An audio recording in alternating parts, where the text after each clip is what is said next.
Para po sa nagre-request, ito po yung tutorial kung paano ko ito ginawa. Madali lang to mga lods. Tara, gawin natin. Let's go. Gawa lang po tayo ng video, kayo na po bahala kung gagayahin nyo yung ginagawa ko mga lods. Tapos po yung effect po natin gagamitin, yung portal. Sa YouTube at sa TikTok po, meron po nyan. Search nyo lang po, portal effect. O kaya Thanos portal effect. Tapos po yung pangalawang effect po natin, yung Rasengan effect. Kung gusto nyo po para mabilis, i-record screen nyo na lang po to. Pag meron na po tayo nyan, tara sa CapCut. Unang gagawin po natin, focus po tayo sa pagtalon ng ating karakter.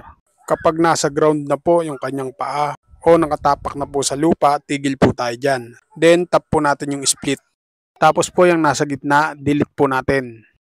Then maglalagay na po tayo ng mga effect. Unahin po natin yung Rasengan effect. Tap lang po natin yung add overlay sa baba.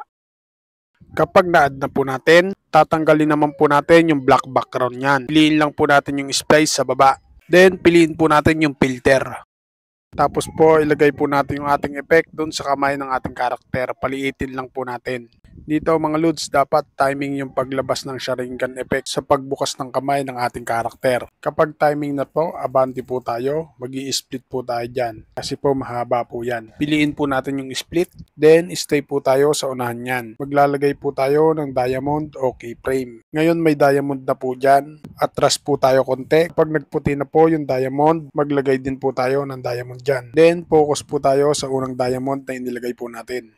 Stay lang po natin dyan yung playhead o yung puting guhit. Tapos po, piliin po natin sa baba yung basic. Tapos po yung scale niyan, ilagay po natin sa 0%. Makikita nyo po, unti-unti na pong nawawala yung ating effect. Then yung sobra po niyan, long press lang po natin yung dulo. Then i-atras po natin. Then kapag pinlay po natin yan, ganyan po kakalabasan yan. Kapag goods na po tayo dyan, yung sobra niyan, buruhin po natin. Dito mga lods, na-add ko na rin po yung portal effect po natin. At na-timing ko na rin po yan. Dito mga lods, focus na lang po tayo sa pagtalon ng ating karakter dun sa portal. Kung napapansin nyo mga lods, mas nangibabaw yung ating portal kaysa sa ating karakter. Dapat po yung ating karakter ang nasa ibabaw o yung mas kita. Tigil po tayo dyan sa bago tumalon yung ating karakter. Itap po natin yung first layer po natin para ma-highlight dahil mag-i-split po tayo dyan. Stay pa rin po tayo dyan sa nasa gitna dahil i-duplicate po natin yan. Piliin po natin yung duplicate. Then yung nasa unahan, ibababa po natin yan gamit ang overlay. Kapag naibaba na po natin, stay lang po tayo dyan tapos i-remove background po natin yan. Auto removal lang po. Kapag goods na po tayo dyan, tap po natin yung puting box na yan. Yung pinag-splitan pong yan. Then i-type lang po natin dyan yung mix.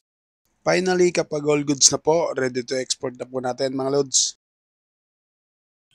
Nasundan po ba? Sana nasundan at sana nakatulong. At kung nakatulong, pakishare mo naman ang video ito para makatulong din sa iba. Paano mga lods? Salamat sa inyong panonood. Thank you Lord. Peace out.